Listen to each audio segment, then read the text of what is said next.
ya miaka 90 kwa wanasimba wote ulimwenguni. Kama kawaida, napenda kuita lunyasi, wekundu wa Msimbazi, Simba seshindika, mkalo wa mawindo, mfalme wa mwituni, Simba Sports Club. Leo ni miaka 90 tangu kuanzishwa kwake rasmi mwaka 1936. Miaka 90 yenye panda shuka si haba. Miaka 90, karne moja kasoro muongo mmoja, ambayo yenye maliwazo, makatazo, mabenbezo, mafundisho, lakini ni karne kasoro muongo yenye matumaini. Matumaini ya ubingwa wa Afrika ambao ndani ya miaka 90 bado ni ndoto isiyo na mwisho kwa wanasimba wote ulimwenguni. Leo ni Simba Day. Jina langu ni Alhaji Zuberi Mputa. Karibu sana kutokea kwenye uwanja wa Uhuru jijini Dar es Salaam. Sikukuu ya wanasimba. Heshima pekee na kumbukumbu zimwendee Field Marshal Mzee Hassan Dalali na viongozi wenzake waliokuwepo mwaka 2009 walipokubali kuiasisi na kuianzisha sikukuu hii muhimu kwa wanasimba wote ulimwenguni. Hii ni ishara ya kuendea msimu wa matumaini, ishara ya kuanzisha mapambazuko ya msimu mpya wa kimashindano.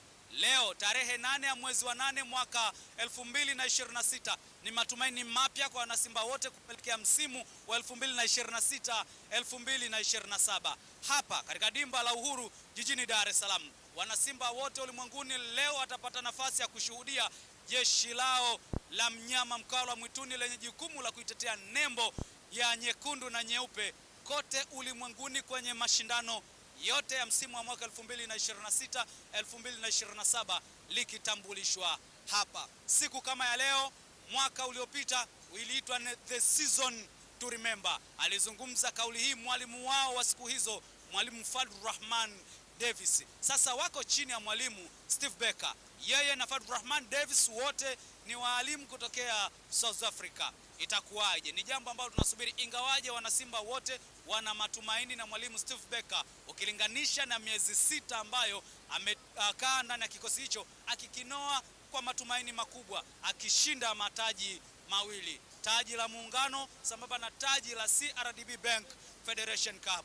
Haya ni matumaini makubwa kwa wanasimba wote ulimwenguni. Sisi Ayoma TV tuko hapa kukuletea taarifa, ripoti, habari na matukio yote ya kimichezo ambayo yanaanzia wakati huu mpaka pale hitimisho rasmi la mchezo wa kirafiki baina ya kikosi cha wekundu wa Msimbazi Simba dhidi ya Polisi Kenya litakapokwenda kuhitimisha sikukuu hii ya wanasimba wote ulimwenguni. Ni furaha kwa wanasimba wote kuona namna gani ambavyo wanajivunia kuelekea kwenye msimu mpya wa kimashindano. Simba ya matumaini, Simba ya mipango, Simba ya malengo.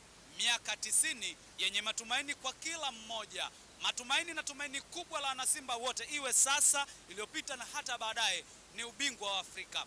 Ndoto hiyo kama ilivyokoma msimu wa mwaka 2025-26 inaanza upya kwenye msimu wa mwaka 2026-27. Hii ni ndoto isiyokoma kwa wanasimba wote ulimwenguni, ubingwa wa Afrika. Naitwa Alhaji Zuberi Mputa kwa niaba ya timu nzima ya Ayoma TV. Karibu ushuhudie hali ilivyo nje ya uwanja Uhuru jijini Dar es Salaam kwa wakati huu mpaka pale ambapo tutakwenda kukuletea taarifa na hitimisho la ripoti hii ya sikukuu ya wanasimba wote ulimwenguni. Kwetu sisi tunachokiomba kwako, tuweke pema moyoni.